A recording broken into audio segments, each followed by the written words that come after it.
Buenas noches, gusto saludarles. Buenas noches. Vamos a... Muy buenas noches, licenciado. Muy bien, buenas noches. Buenas noches, licenciado. Buenas noches, buenas noches. Buenas noches, gracias. Bueno, vamos a iniciar. Hoy vamos a ver hoy la ley de, por favor, la ley de sindicalización y regulación de huelga de trabajadores del Estado. ¿Ya? La ley de sindicalización de huelga de trabajadores del Estado. ¿Sí? ¿Estamos? Estamos. Muy bien, empecemos pues.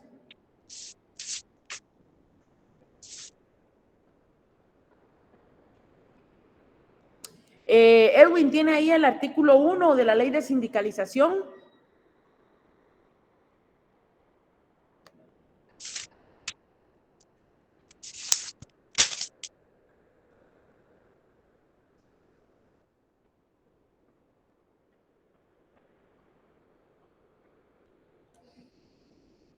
¿No lo tiene? ¿Quién lo tiene, señores? Artículo 1 de la ley de sindicalización. Yo lo tengo, licenciado. Adelante, Rosa. Gracias. Artículo 1. Derechos de sindicalización. Los trabajadores del Estado y sus entidades descentralizadas y autónomas podrán ejercer sus derechos de libre sindicalización y huelga de acuerdo a las disposiciones de la presente ley, con excepción de las Fuerzas Armadas y de la Policía. Muy bien. Entonces, ¿quiénes pueden ejercer acá el derecho de sindicalización? Y aquí vamos a encontrar una pregunta de privado. ¿Sí? Una pregunta de privado. Claro está que el artículo 212 regula que todo trabajador puede pertenecer, ¿qué? A un sindicato. ¿Sí? Todo trabajador. Pero esta ley también llamada o denominada ley antihuelgas, cabe mencionar que establece una prohibición, la cual va a ser objeto de examen. Los trabajadores y sus entidades descentralizadas podrán ejercer el derecho de libre sindicalización, de huelga a las disposiciones de la, y huelga de acuerdo a las disposiciones de la presente ley, con excepción de Fuerzas Armadas y de Policía. Marquen esa parte, ¿sí? Marquen esa parte, y de Policía. Entonces, en el examen podría ser la pregunta: ¿un policía podría constituir un sindicato?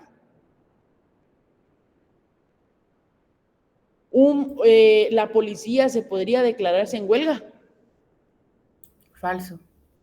Falso, ¿sí? El sistema penitenciario, ahorita con los temas que están muy de la actualidad, desean declararse en huelga y le consultan a usted como abogado si es procedente o no. No procede, ¿sí? Ojo, pues, entonces a mí me gustaría que le relacionaran ahí con el 212, con el artículo 212 del Código de Trabajo. Vayámonos al 212 y van a ver ustedes ahí el fundamento, ¿sí? Van a ver ustedes ahí el fundamento. ¿Me ayuda Alexandra, por favor? 212 del Código de Trabajo. Muy bien, licenciado, permítame acá. Dice 212, todo trabajador que tenga 14 años o más puede ingresar a un sindicato, pero los menores de edad no pueden ser miembros de su comité ejecutivo y consejo consultivo. Ninguna persona puede pertenecer a 2 o más sindicatos simultáneamente. No es lícito que pertenezcan a un sindicato de trabajadores los representantes del patrono y los demás trabajadores análogos que, por su alta posición jerárquica dentro de la empresa, estén obligados a defender de modo preferente los intereses del patrono. La determinación de todos estos casos de excepción se debe hacer en los respectivos estatutos, atendiendo únicamente a la naturaleza de los puestos que se excluyan y no a las personas. Dichas excepciones no deben aprobarse sin el visto bueno de la Inspección General de Trabajo. Muy bien, entonces aquí, ojo pues, ojo aquí. Vamos a verificar que todo trabajador, y yo preguntaría, ¿qué es todo? Todo. Todo trabajador, ¿sí? Pero aquí regula con excepción, ¿ya? Con excepción. ¿Y cuál sería la excepción a la regla? Estos dos que acabamos. Los policías. Estos dos que acabamos de mencionar. ¿Sí? Las Fuerzas Armadas y de la policía. Es correcto. ¿Sí? Es correcto. ¿Estamos? Vaya, pilas ahí pues. Pilas ahí. Vamos ahora con el artículo 2. Artículo 2. Vamos a ir marcando, bueno, y ubiquemos en la Constitución el derecho de sindicalización para relacionarlo con el artículo 1 de esta ley. Creo que es 102Q.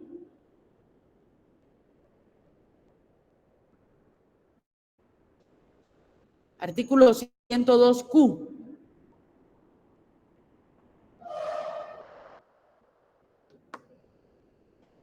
Sí, licenciado. Adelante, Roxana, le escucho. Derecho de sindicalización libre de los trabajadores. Este derecho lo podrán ejercer sin discriminación alguna y sin estar sujetos a autorización previa, debiendo únicamente cumplir con llenar los requisitos que establezca la ley. Los trabajadores no podrán ser despedidos por participar en la formación de un sindicato, debiendo gozar de este derecho a partir del momento en que den aviso a la Inspección General de Trabajo. Solo los guatemaltecos por nacimiento podrán intervenir en la organización, dirección y asesoría de las entidades sindicales. Se exceptúan los casos de asistencia técnica gubernamental y lo dispuesto en tratados internacionales o en convenios intersindicales autorizados por el organismo ejecutivo. Muy bien, gracias, Roxana. Vamos a analizar este artículo también. Le vamos a dar la bienvenida ahí a nuestra coordinadora de semestre, la maestra Patricia Eugenia Cervantes. Maestra, bienvenida a nuestra clase. Compañeros, ahí pueden darle la bienvenida a la maestra también, nuestra coordinadora. Que es importante. Buenas noches, no bienvenida. Buenas noches, estimado pero, licenciado. Buenas noches. Aquí estamos escuchando que tienen una actividad muy bonita y aprovechen esta clase que su profesor les está dejando buena enseñanza. Así que yo no les quiero quitar más su tiempo porque sé que queda muy poco tiempo para esa actividad. Muchas gracias. Licenciado. Gracias, que maestra. pasen una buena noche. Muchas gracias. Noches, Ya les va a Buenas tocar, noches. gracias. Ya les va a tocar calificarme a ustedes a mí. Ya les va a tocar que calificarme a mí. Exacto. Ahí van a pasar el examen. Muy bien. Gracias, maestra. Sí, es parte de esto, ¿verdad, compañeros? En algún momento a ustedes también les va a tocar que calificarme como yo los califico a ustedes, ¿verdad? Así que no se preocupen. Gracias a Dios nunca he salido mal calificado. En mis 10 años, 11 años que ya llevamos de dar clases, gracias a Dios nunca hay, bueno, que ahí hay recurso de llanto, entonces ese podemos interponer. No, gracias a Dios, pues de verdad nunca he tenido ningún problema, ni con un alumno a ustedes, ni con ningún estudiante, ni mal calificado, mucho menos, gracias a Dios ya. Entonces eso quiere decir que pues vamos por buen camino, ¿verdad? Bueno, vamos a continuar. ¿Por qué les pido que relacionen esos artículos? Porque obviamente en la ley de sindicalización, también llamada ley antisindicatos o ley antihuelgas, no establece esa facultad de poder constituir un sindicato, y eso es limitar el derecho a sindicalización, no obstante que la misma Constitución lo regula, ¿sí? No obstante que en la práctica ley se permite la constitución de un sindicato de policía, no se permite, ¿ya? No es permitido por esta normativa que anteriormente acabamos de leer. Vámonos al artículo 2 de la ley de sindicalización. Claudia Mendoza, ayúdeme, por favor. Claro, Liz, con gusto. Artículo 2, Constitución, Organización y Funcionamiento.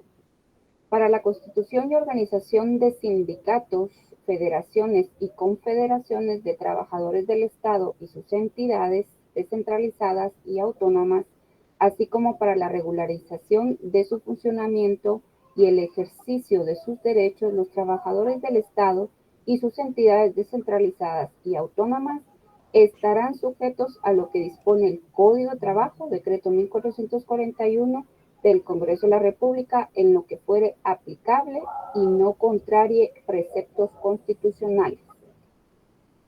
Muy bien, ojo porque, gracias, estarán sujetos a lo que dispone el Código de Trabajo en lo que fuere aplicable y no contraríe preceptos constitucionales. Vámonos al artículo 3. ¿Cuál es la forma de organización sindical? Regula el artículo 3, que los trabajadores a que alude el artículo anterior podrán constituir y organizar sindicatos por organismos del Estado, ministerios, entidad autónoma, descentralizada o dependencias o gremios, con excepción de lo que ya hablamos, ¿va ustedes? Con excepción de lo que ya vimos. Bueno, vámonos al artículo 4. Aquí hay un grave error, ¿sí? Y quiero que ustedes me ayuden a identificarlo. Hay un grave error ahí, ¿sí? Vamos, Rosa Marlene, por favor.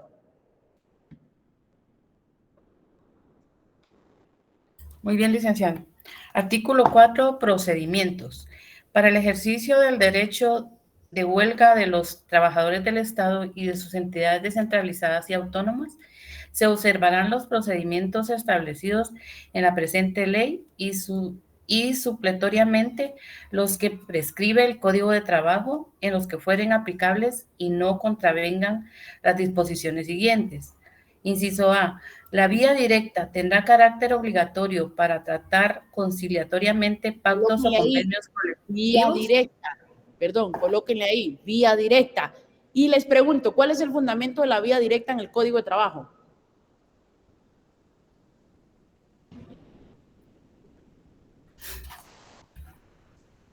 Ya lo vimos, ¿se recuerdan la vía directa?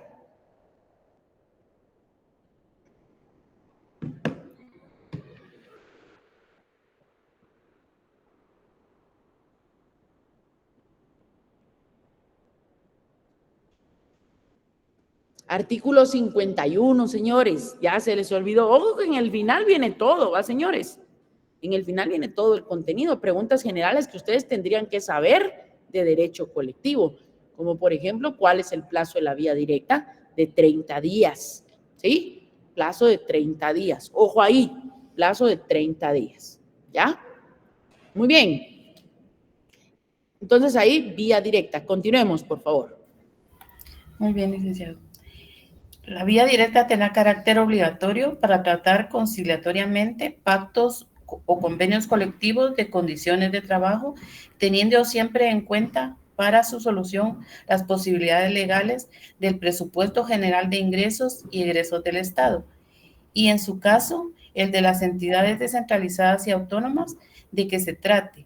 Dicha vía se tendrá por agotada si dentro del plazo de 30 días de presentada la solicitud por parte interesada no se hubieran arribado a ningún acuerdo, a menos que las partes dispuestas amplíen el plazo indicado. Inciso B. Cuando se omitan las comprobaciones de haber agotado la vía directa, no se dará trámite al conflicto respectivo, debiendo el juez de oficio adoptar las medidas necesarias para comprobar tal extremo. Inciso C.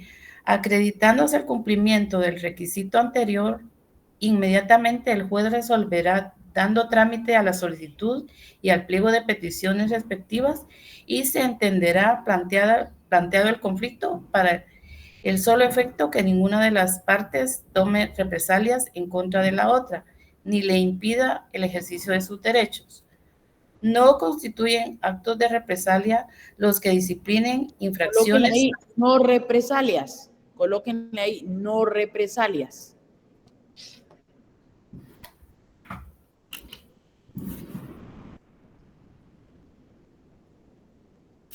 ¿Continúo? Por favor.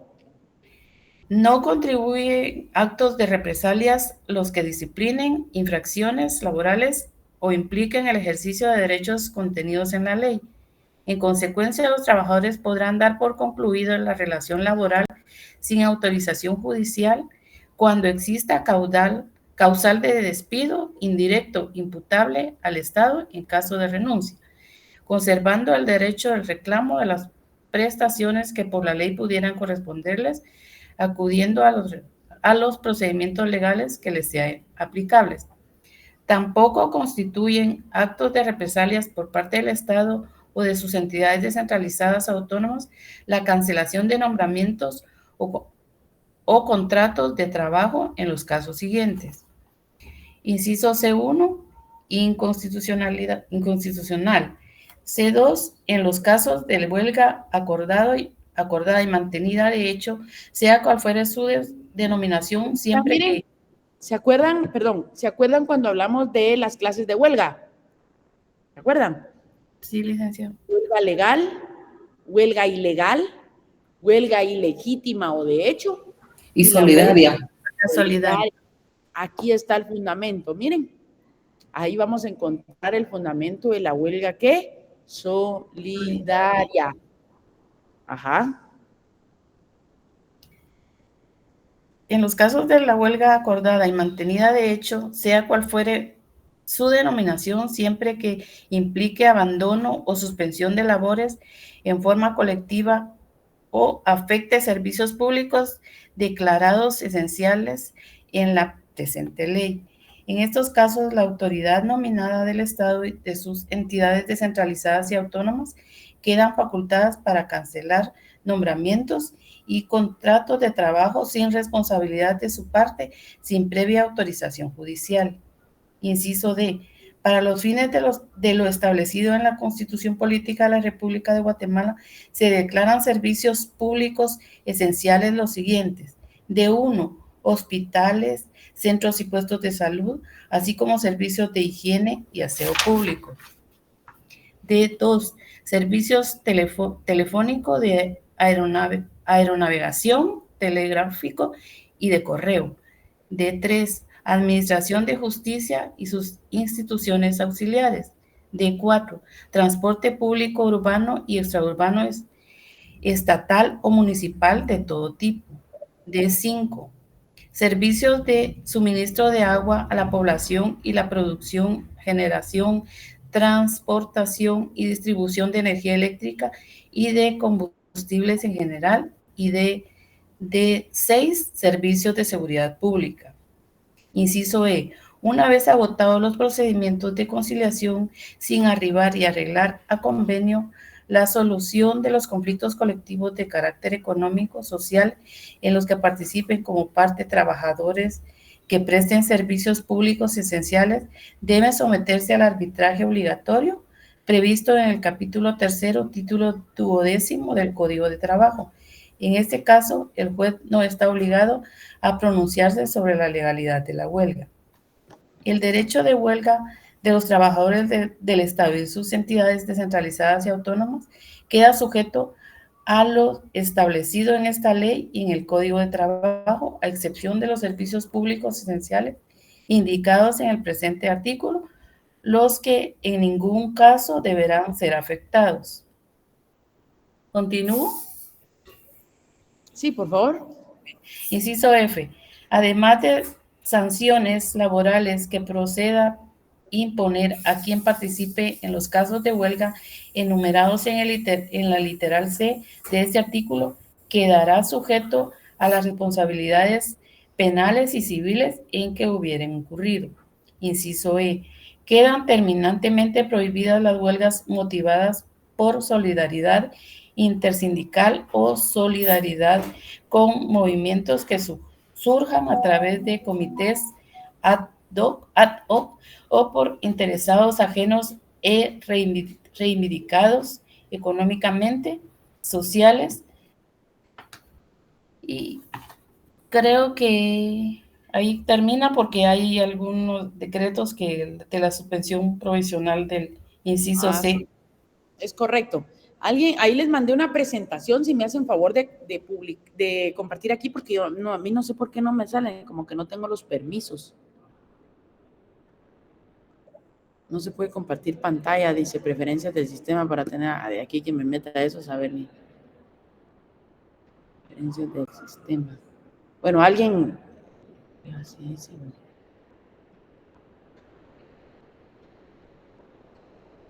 Si alguien puede, le agradecería. Yoli, Ok. solo deme un segundito. Dele, mientras que me apoya ahí, vamos a seguir leyendo. ¿Quiénes son los sujetos procesales? Vamos a hablar aquí de los sujetos procesales en la vía directa. Y aquí es donde está el error. Miren, es donde está el error. ¿Quiénes participan en la vía directa? Vamos con Ángel Chiquín. ¿Quiénes participan en la vía directa?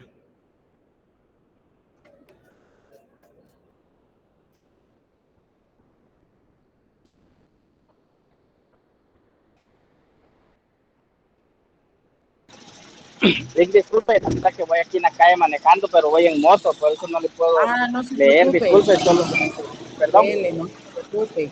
Areli, ¿está por ahí?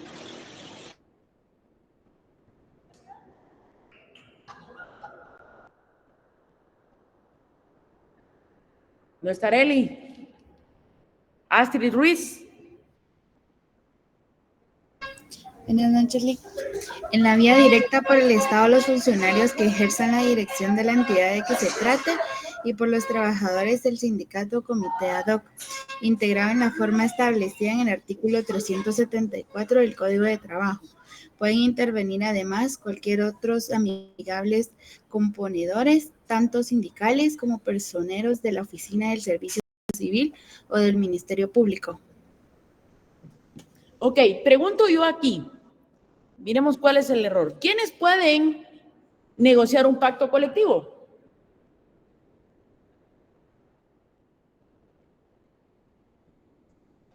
Ya lo vimos, va, señores. ¿Quiénes pueden negociar un pacto? ¿Cómo? ¿El sindicato de trabajadores? Muy bien, el sindicato de trabajadores. Yo les preguntaría a ustedes, ¿un grupo coaligado puede celebrar un pacto colectivo? No. No puede, va Gabriela. No, porque entonces estaríamos contradiciendo el artículo 49, ¿sí? Estaríamos contradiciendo el artículo 49. Ahora bien, ¿cómo se llama el procedimiento para negociar un pacto colectivo, según lo que dijimos?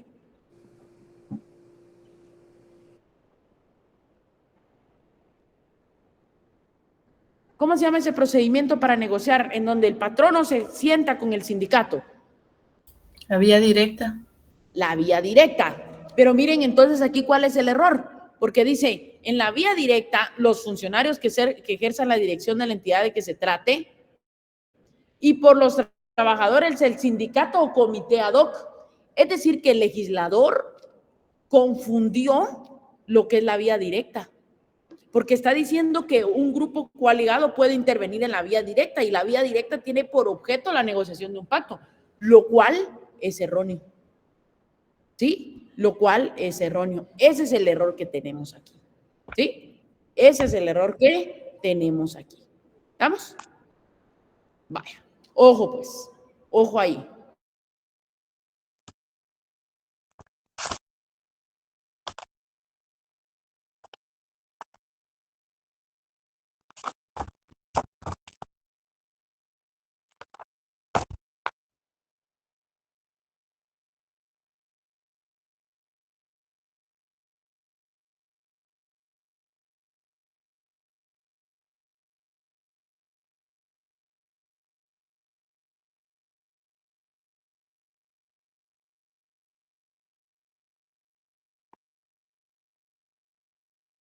Vamos a comprar. ¿Me escuchan, señores? Hasta ahorita, Ahorita, licenciada. Ahorita, licenciado. Se desconecta esto. Le decía que si estaba Tania González. Buenas noches, licenciado.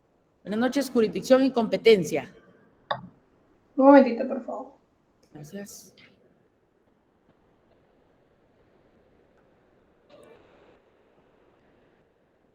No sé si me escucha. Adelante. Ok. Son competentes para conocer de los conflictos colectivos de carácter económico-social que se produzcan entre trabajadores del Estado y y sus entidades descentralizadas y autónomas, los tribunales de trabajo y previsión social de la zona económica donde tengan los trabajadores su principal centro de ejecución de sus labores. se trata de conflictos de los trabajadores del organismo judicial, conocerán en primera instancia las salas de apelaciones de trabajo y previsión social, y en segunda instancia la Corte Suprema de Justicia por su cámara respectiva. Para los efectos correspondientes, el Estado deberá formular sus listas de integrantes de los tribunales de conciliación y arbitraje, haciéndolas llegar a la Corte Suprema de Justicia en enero de cada año por medio del Procurador General de la Nación. Ok, interesante este artículo. Aquí hay una pregunta de examen. ¿Quiénes son competentes para conocer de los conflictos colectivos? Gracias, compañera. De los conflictos colectivos de carácter económico, social que se produzcan entre trabajadores del organismo judicial. Ustedes saben que en todos los procesos, según la Constitución, hay dos instancias. En primera instancia va a conocer un juez de primera instancia y en segunda instancia va a conocer la sala de la Corte de Apelaciones. Sin embargo, aquí ese orden que nosotros regularmente conocemos se va a ver modificado, ¿ya? Porque aquí regula que en primera instancia las salas de apelaciones. ¿Cómo así, Lic? Sí, que aquí en primera instancia no va a conocer un juez cuando se trate de conflictos colectivos de trabajadores del organismo judicial. ¿Sí? Marquen ahí. Pregunta de examen. ¿Quién conoce en primera instancia los conflictos colectivos de los trabajadores del organismo judicial? Si usted me pone juez, si usted me pone tribunal, 0, porque es la sala de la Corte de Apelaciones. Y en segunda instancia, la Corte Suprema de Justicia. ¿Sí? La Corte Suprema de Justicia, para que lo tomen en cuenta, por favor. Bueno, vámonos al artículo 7. Artículo 7. Vamos con Ronald Pérez.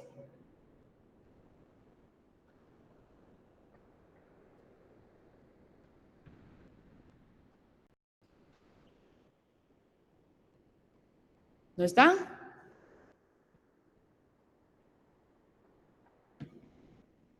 Ok. Raquel Martínez.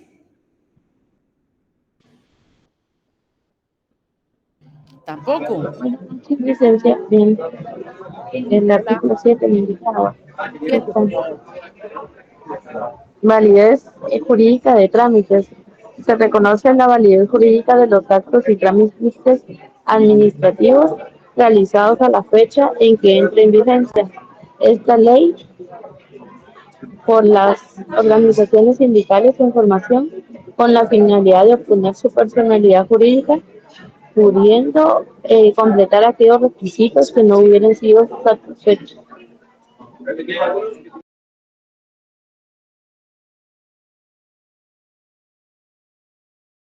Tu micrófono. Perdón, exenciones. Exenciones. Artículo 8.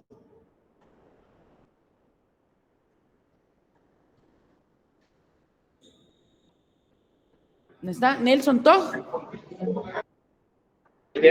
Continúa. Yo. Artículo 8, por favor. Exenciones. Exenciones. Las organizaciones sindicales y demás a que se refiere esta ley están exentas. A. De los impuestos de papel sellado y timbres fiscales en todos los actos, documentos y actuaciones que tramiten directamente ante las autoridades administrativas y jurisdiccionales de trabajo.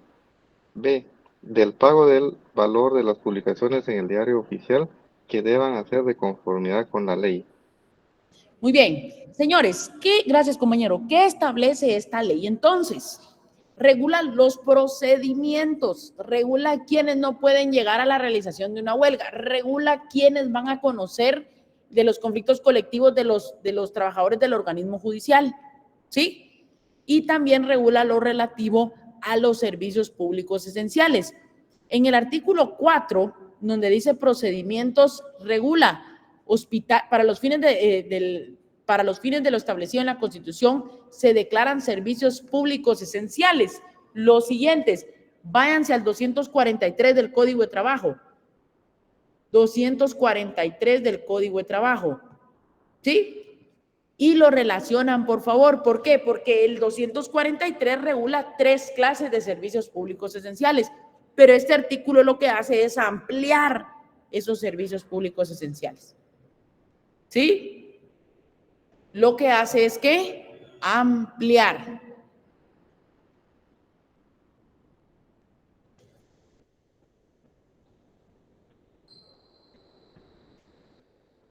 ¿Estamos?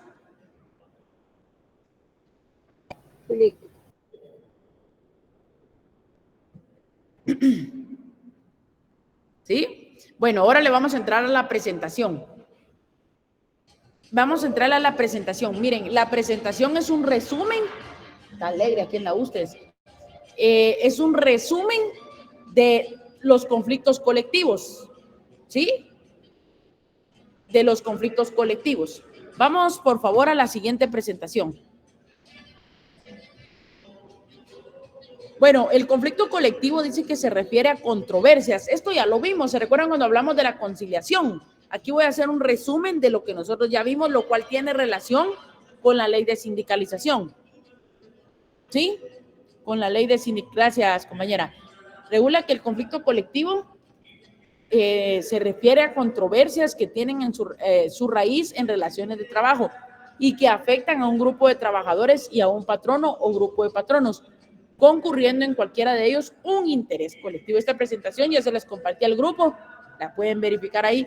Lean la presentación, porque la vez pasada en la presentación de los pactos le hice una pregunta de ahí y nadie dio. Ninguno, bueno, solo la compañera que sacó 40 la respondió. Ah, bueno, pero yo creo que no le pregunté esa.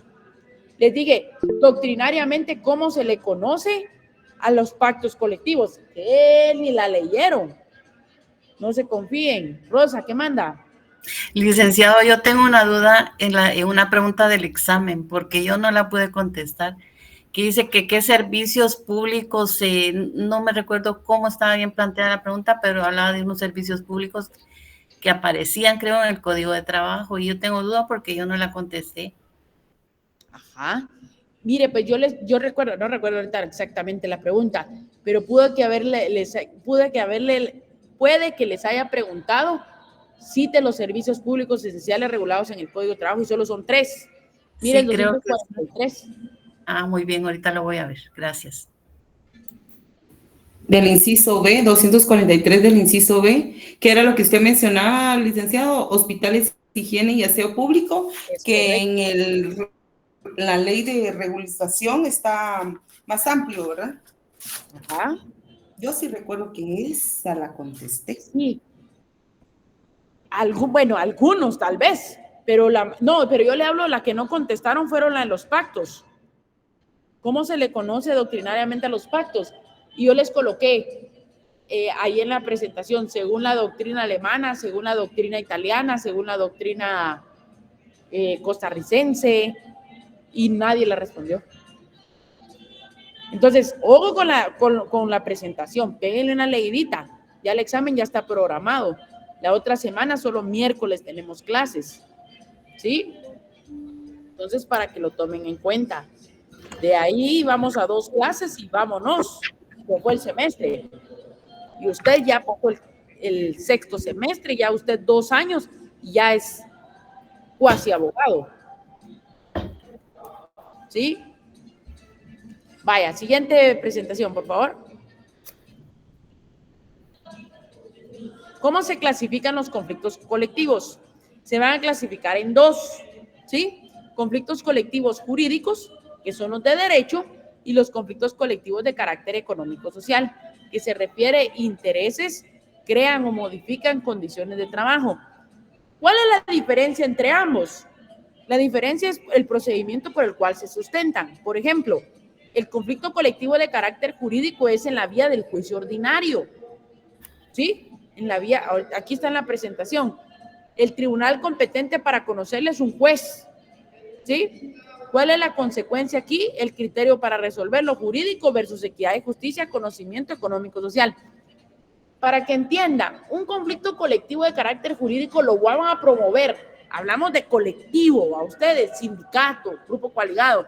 Lo van a promover porque en el lugar de trabajo, ojo, porque en el lugar de trabajo existió un incumplimiento del pacto colectivo o del contrato colectivo o del reglamento interior de trabajo. ¿Sí? Entonces, por ejemplo, hay una entidad del Estado en donde se estableció el pago de bono de seguridad, se llamaba ese bono, y bono del pescado. ¿Qué creen?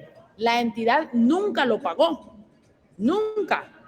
Entonces vino el sindicato y promovió un conflicto colectivo de carácter jurídico. ¿Para qué? Para obligarle a la entidad nominadora a que cumpliera y que le pagara a todos los trabajadores esa prestación. Algunos otros trabajadores se fueron vía juicio ordinario, ¿ya? Lo cual también es valedero, pero aquí se promovió un conflicto colectivo de carácter jurídico. Y claro, el juez le ordenó a la entidad que se le pagara. Lo delicado, aunque ustedes no lo crean, eran 8 años y eran 800 quetzales mensuales, 3,000 trabajadores. O sea, esas son erogaciones dinerarias exorbitantes. ¿Y qué fue lo que pasó? ¿Saben cuál fue la cantada en lenguaje coloquial? Que cuando se negoció el pacto colectivo, no se solicitó al Ministerio de Finanzas Públicas el dictamen presupuestario. O sea, es como que digamos, bueno, yo soy el patrono y ustedes son el sindicato. Y ustedes me dicen, va, mire Alan, fíjese que queremos negociar el pacto, va, démosle pues cuánto quieren. Queremos un aumento de 800, va, démosle pues, no se preocupen, tráiganme, que yo lo firmo. No, señor. Yo tengo la obligación y ustedes como sindicato de pedirle al Ministerio de Finanzas que nos diga si hay plata para negociar y sufraguar ese gasto. Si no, ¿cómo? Por eso muchos pactos se declaran lesivos, porque el patrono no tiene cómo, o aquellas peticiones exorbitantes, va ustedes del sindicato, en donde dicen, nosotros queremos un nuevo pacto. Sí, queremos un aumento del 35% del total del salario. Es imposible. La municipalidad se va a declarar en bancarrota y usted se va a quedar sin trabajo. O sea, nuestras peticiones tienen que ir acorde a la asignación presupuestaria. Estoy hablando en el Estado, ¿no? Claro está. Hay municipalidades que se los digo, de verdad que se los digo. Cabe mencionar que trabajan para pagar salarios. ¿Sí? Trabajan para pagar salarios y párela usted de contar, no hay más. No hay más. ¿Por qué? Porque asumió un nuevo alcalde, viene y despide. Pero esos que despidieron hace 4 años ya están en cola para ser reinstalados. Y estos nuevos que yo acabo de reinstalar, que yo acabo de contratar, el que venga en 4 años me despide a todos los trabajadores. Entonces es así un círculo vicioso. Pero en tantos bonos están llevándose el presupuesto en salarios. Exacto, Claudia, a eso voy. No hay funcional. ¿Y quién es al final el más afectado? ¿Quién creen ustedes? El alcalde no. El sindicato tampoco. El ciudadano. ¿Quién? El ciudadano. El ciudadano, el vecino. Él es el mayor afectado. Dicen, es que mejoramos el pacto colectivo. Ahora solo vamos a trabajar de 8 a 1. Entonces, se ve afectada la atención al ciudadano. Entonces, los pactos, ojo, se tiene que tener un estudio económico, un estudio de factibilidad, un estudio de que sí, efectivamente se puede sostener esa carga económica. Y les estoy hablando en cuanto a lo económico, no les hablo de otras prestaciones. ¿Ya? Entonces, siguiente, por favor. Dice que sometido a las reglas de valoración de la prueba y fundamentación. Aquí algo bien importante, se recuerdan, y esta fue una pregunta que les formulé en el examen. ¿Cómo debe de valorarse la prueba? Aquí, bueno, se debe valorar según su leal saber y entender. Exacto, Roxana, según su leal saber. Y es el 412, creo que era. ¿Se acuerdan? El 412, que era según su leal saber y entender. Sigamos, por favor. Bueno, estos son afirmativo. ¿Verdad que sí? Los conflictos colectivos de carácter jurídico que les acabo de indicar. Sigamos.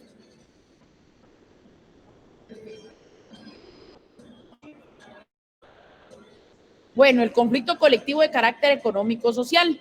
El primero, ya se acuerdan ustedes, el arreglo directo, que es un procedimiento prejudicial, no interviene juez. Ahí intervendría el grupo coaligado o comité ad hoc. ¿Se recuerdan? No se recuerdan, ¿verdad? Pero aquí si hay un arreglo se redacta un acta, ¿sí? O sea, recuerdan que estoy repasando lo que ya vimos.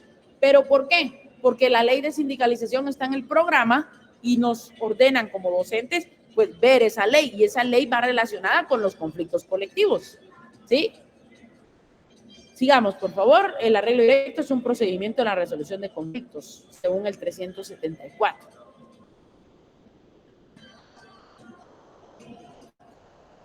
Incumplimiento, hay multas de daños y perjuicios. Es un procedimiento optativo si no interviene ningún juez. Digamos. La vía directa, lo que acabamos de hablar, también es una etapa prejudicial y es obligatoria para los pactos colectivos. Dura 30 días hábiles, ¿sí? ¿Cuál es la diferencia con el arreglo directo? Que en el arreglo directo son trabajadores no sindicalizados, ¿se recuerdan ustedes? Trabajadores no sindicalizados versus trabajadores sindicalizados. ¿Qué genera el grupo coaligado? Un convenio, un acta, mientras que en la vía directa un pacto. El arreglo directo no es obligatorio, mientras que la vía directa sí es obligatoria. En realidad, ambos son actos de conciliación. Veamos, por favor. Aquí está, miren lo que acabamos de leer en la ley de sindicalización, que es el artículo 4.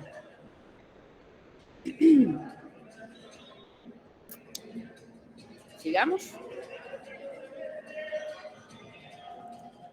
Las fases. La fase prejudicial, que es el arreglo y la vía directa. Después nos vamos a conciliación, ¿se recuerdan? No podemos ir a la huelga porque los trabajadores del Estado tienen prohibido esa parte, entonces nos vamos a conciliación. Después de conciliación seguiría huelga y de último seguiría arbitraje, pero aquí sería arreglo directo, conciliación y arbitraje. Sigamos, por favor. Incidencias, esto también se los expliqué. Denuncia de reinstalación, autorización para terminar el contrato. Se debe de pedir autorización. ¿Se recuerdan que vimos ahí un incidente de terminación de contrato? Las represalias, la declaratoria de legalidad o ilegalidad del movimiento de huelga o paro. ¿Sí? ¿Se acuerdan que se debe de pedir al juez? El juez emite un auto, ese auto es consultado a la sala. El incidente de declaratoria de legalidad de movimiento de huelga mantenido de hecho. ¿Se acuerdan que les dije que este incidente era diferente? Porque el periodo de prueba era de 5 días, ¿sí? Y también se declara la justicia en justicia de la huelga para los efectos de los pagos correspondientes. ¿Se acuerdan cuando les pregunté en qué casos un trabajador tiene derecho a salario doble? Ahí está, la justicia en justicia de la huelga. Sigamos, por favor. Aquí pues ya vamos a la conciliación, ¿verdad? Que no voy a andar mucho, puesto que esto ya lo abordamos. La conciliación como tal. De ahí seguiría el tema del arbitraje, de ahí seguiría, culminaría esto en un laudo arbitral. Esto ya lo vimos, ¿se recuerdan? Los pasos y procedimientos de cada uno de ellos. En la próxima clase, señores, voy a abordar el tema de convenios internacionales. ¿Se recuerdan? Los convenios internacionales, que es lo que nos queda pendiente. Y vamos a ir ya definiendo lo que es el contenido para el examen final. ¿Estamos? Muy bien, licenciado, gracias. Ahí les dejé yo la presentación, que básicamente es un repaso. Aquí están los puntos de derecho, miren. ¿Se acuerdan el medio de defensa que tiene el patrono para oponerse al conflicto promovido? Bueno, ahí están. ¿Qué ha dicho la CC en cuanto a los puntos de derecho?